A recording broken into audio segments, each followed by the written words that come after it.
Kalau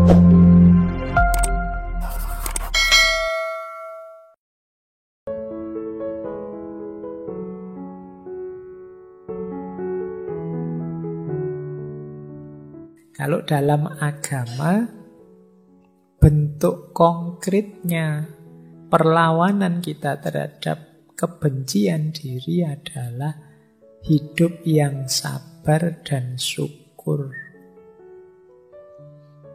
Ada satu hadis yang artinya kira-kira seorang yang mukmin itu luar biasa hidupnya karena dia tidak bisa kalah.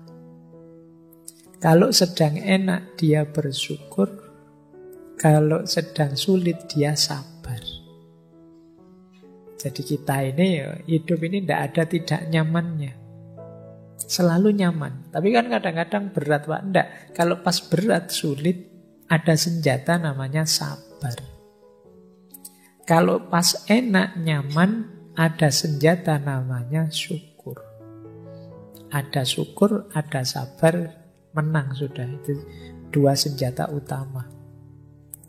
Nah, itu saya bawakan dua ayat tentang syukur.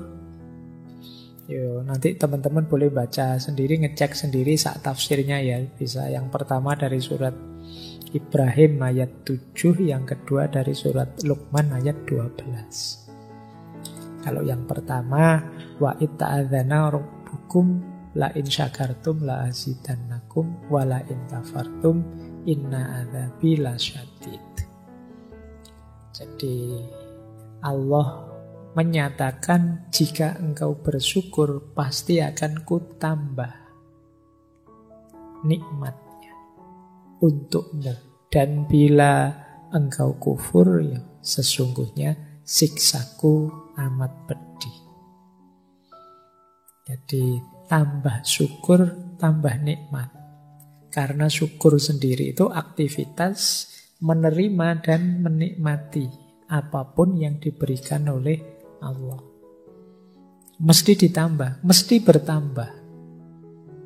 Karena enak 10, begitu kita syukuri enaknya jadi 20. Karena dalam aktivitas bersyukur kita sedang menerima dan menikmati. Kalau tidak bersyukur kita menolak. Tidak hanya menolak kenikmatan yang datang, tapi juga menolak yang memberi kenikmatan, yaitu Allah. Makanya yang belakang disebut azabku sangat pedih, karena kamu nolak aku yang memberi kenikmatan tadi. Nah ini kalau pakai logika agama. Jadi kalau kalian dapat rezeki 10 ya, kalau bersyukur rezekinya nambah. Apa-apa kalau disyukuri ya nambah. Nambahnya paling tidak dari sisi nikmatnya. Yang kedua, kalau ini nanti bisa dibaca sendiri ya. Kalau ini nasihatnya Luqman. Saya ambil karena banyak rumor dalam dunia filsafat yang bilang bahwa Luqman ini representasinya Socrates. Ya, silahkan dicari sendiri bukunya. Tapi di sini Luqman memang menyuruh untuk bersyukur. Barang siapa bersyukur, sebenarnya dia bersyukur pada dirinya sendiri. Fa'innama yashkuru li nafsih. Kalau kita tidak bersyukur, fa'innallaha ghaniyyun hamid. Allah tidak butuh kita. Allah itu maha kaya, maha terpuji. Yang butuh bersyukur itu kita. Baik, kalau ayat-ayat teman-teman mestinya lebih paham ya, yang paham. Nanti kalau panjang-panjang bingung. Saya ambil lagi beberapa qaul dari para ulama. Kata Imam Ghazali, syukur itu lebih tinggi daripada sabar, daripada khauf, daripada zuhud. Jadi ini kalimat dari Imam Ghazali. Syekh Kamaluddin Ahmad. Beliau ini seorang qadhi dari Aleppo. Kata dia, orang itu jadi tidak bersyukur ketika fokus pada pada satu aspek negatif dirinya saja. Jadi dia melupakan banyak aspek yang lain. Kata beliau, seringkali kita hanya melihat satu waktu saat kita sakit dan melupakan 99 kali saat kita sehat. Kapan saja kita kehilangan rasa syukur, maka kita akan kehilangan sifat iman kita. Kemudian dari Syekh Norman Ali Khan, kata beliau, bersyukur itu bukan hanya sebatas alhamdulillah. Bersyukur adalah sikap, bersyukur adalah gaya hidup, bersyukur adalah cara berpikir. Dan masih banyak kaul-kaulnya para ulama yang menyuruh kita bersyukur. Orang bersyukur itu berarti menerima dirinya apa adanya. Rumusnya tadi, kalau pas yang jelek-jelek sabar, kalau yang baik-baik syukur. Ini menghindarkan kita dari benci pada diri kita sendiri. Terakhir, seperti apa sih cirinya orang yang sudah bersyukur itu? Berarti orang yang mencintai dirinya, berarti orang yang tidak benci dengan dirinya. Yang pertama, gembira. Kata Imam Hasan Al-Basri, kemana-mana orang ini senyum. Saya tidak tahu ada tidak di sini yang kemana-mana senyum. Saya ngomong gini terus bodoh senyum kabeh. Rasulullah itu punya satu gelar basam. Basam itu mukanya selalu tersenyum. Mungkin beliau pas tidak senyum, tapi orang dekat beliau rasanya disenyumi terus. Ini menunjukkan jiwa yang bersyukur. Jadi dia gembira, hidupnya gembira. Yang kedua, menggembirakan. Tidak hanya gembira, tapi juga menggembirakan. Menggembirakan itu kehadiranmu tidak hanya bermanfaat untuk dirimu, tapi bermanfaat untuk yang di luar dirimu. Karena engkau gembira, kalau bahasa psikologinya mungkin, maka frekuensi dan vibrasimu yang kamu sebarkan ke sekeliling juga menggembirakan. Orang bisa seperti ini karena dia bersyukur. Karena dia menerima hidupnya dan mensyukuri apapun yang terjadi dengan dirinya. Ketika dia bersyukur, dia gembira. Ketika dia gembira, dia menggembirakan. Kita dekat dengan orang yang senyum terus, dengan orang yang gembira kan enak. Tapi kita dekat dengan teman yang merengut terus, sumpek terus, susah terus, kita males. Main yuk ke teman yang itu, males nanti ketemu masalah lagi. Ada saja problem gitu kan, kita sering gitu. Nah, jadi orang yang menggembirakan, biar orang kangen dengan kita. Jadi, kan banyak itu di antara kita yang tidak bikin kangen, malah bikin sebel. Harusnya kehadiran kita ditunggu-tunggu, tapi nanti ada momen kehadiran kita dilarang-larang. Semoga dia tidak datang, semoga dia tidak datang. Alah datang.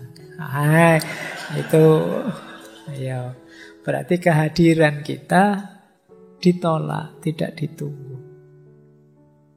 Yang ketiga, jiwa yang bersyukur, yang cinta dengan dirinya adalah jiwa yang kuat, tabah, dan bisa mengontrol diri. Ini hubungannya dengan kalau mengalami hal-hal yang negatif. Sedang susah, sedang sulit, sedang ada masalah, masih bisa mengontrol dirinya dan kuat.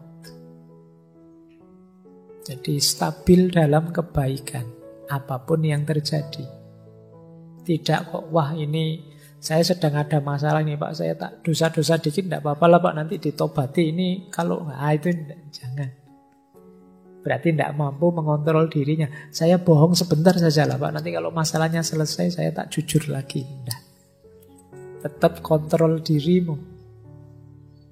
Itu menunjukkan kita punya jiwa yang sabar dan syukur.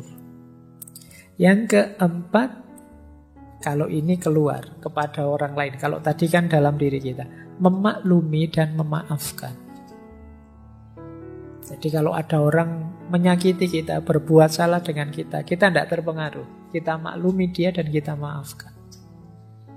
Ini lebih meringankan kita. Dan yang terakhir tentu saja ikhlas. Ikhlas ini ya jiwa yang tidak terikat apapun, yang tidak berpamrih apapun. Satu-satunya pamrih dan ikatan itu hanya Allah saja. Inilah mindset religius yang penting kita kembangkan menghadapi self-hate tadi. Biar kita tidak benci diri kita. Tadi ada banyak proses, manifestasinya ini. Ayo dicek, kita itu hidupnya sudah gembira apa belum? Menggembirakan orang apa belum? Mampu menguasai diri, mengontrol diri apa tidak? Mudah memaafkan apa tidak? Jiwa kita ikhlas apa tidak? Ini parameter-parameter untuk menegaskan sejauh mana kita mencintai diri kita dan tidak membenci diri kita. Baik, masih ada. Tak pikir selesai. Oh ya, ini positive self-talk. Kan tadi ada kalimat-kalimat buruk yang saya sampaikan di depan. Aku tidak mampu, aku ini rusak, apapun yang terjadi mesti salahku dan lain sebagainya. Ayo mengafirmasi diri ya dengan kalimat-kalimat ini. Ini kemarin kelihatannya waktu self-love juga saya sampaikan. Sering-sering bilang pada diri kita bahwa kehadiranku di muka bumi ini istimewa dan tidak sia-sia. Jangan menganggap aku tidak berarti, aku tidak bernilai. Semua ciptaannya Allah itu bermakna bernilai. Makanya ada ayat yang menyatakan afahasibtum annama khalaqnakum abasan. Apa engkau anggap kami menciptakan kalian itu main-main saja? Tidak, semua makhluk bernilai, apalagi manusia seperti kita. Maka sering-sering bilang aku ini berharga, tidak sia-sia diciptakan oleh Allah. Kemudian tegaskan juga dalam diri kita, pikiran kita, pandangan kita, prinsip hidup kita, semua yang baik dalam diri kita itu hakikatnya anugerah dari Allah yang berharga. Sekecil apapun. Pak, ilmu saya itu hanya sedikit kecil, yaitu juga anugerahnya Allah loh, cahaya dari Allah, sekecil apapun. Kemampuan saya hanya ini, meskipun itu kecil dari Allah, syukurilah, gembiralah, Allah masih memberi kita anugerah itu. Nah, ini untuk biar kita tidak keluar dari jalur syukur tadi. Yang ketiga, aku fokus pada apa yang bisa aku kontrol, selebihnya pasrah saja pada Allah. Kuatku ya hanya sholat yang wajib-wajib ini saja sementara. Sisanya pasrah pada Allah. Mohon ampun ya Allah, saya masih belum bisa sholat malam secara istiqomah. Yang istiqomah baru sholat wajib saja. Ini fokus pada yang bisa aku kontrol. Karena kalau sholat malam kan setelah tidur. Kalau sudah tidur saya sulit bangun ya Allah. Nah, kalau sulit bangun di luar kontrol kita. Jadi pokoknya dalam hal yang saya mampu, saya jalankan semaksimal mungkin. Itu saja. Sisanya pasrah sudah pada Allah. Yang di luar kuasaku. Dan yang terakhir, nyatakan bahwa terima kasih ya Allah, semakin aku paham diriku, semakin aku kenal padamu. Betapa engkau maha besar. Baik, saya kira itu ya teman-teman. Untuk malam hari ini, Semoga sedikit banyak mengurangi kebencian kita pada diri kita sendiri, menyadarkan kita bahwa kita adalah makhluknya Allah yang berharga. Nilai diri kita yang berharga jangan kita jatuhkan sendiri. Baik lewat perspektif negatif seperti self-hate tadi, juga lewat perilaku-perilaku negatif.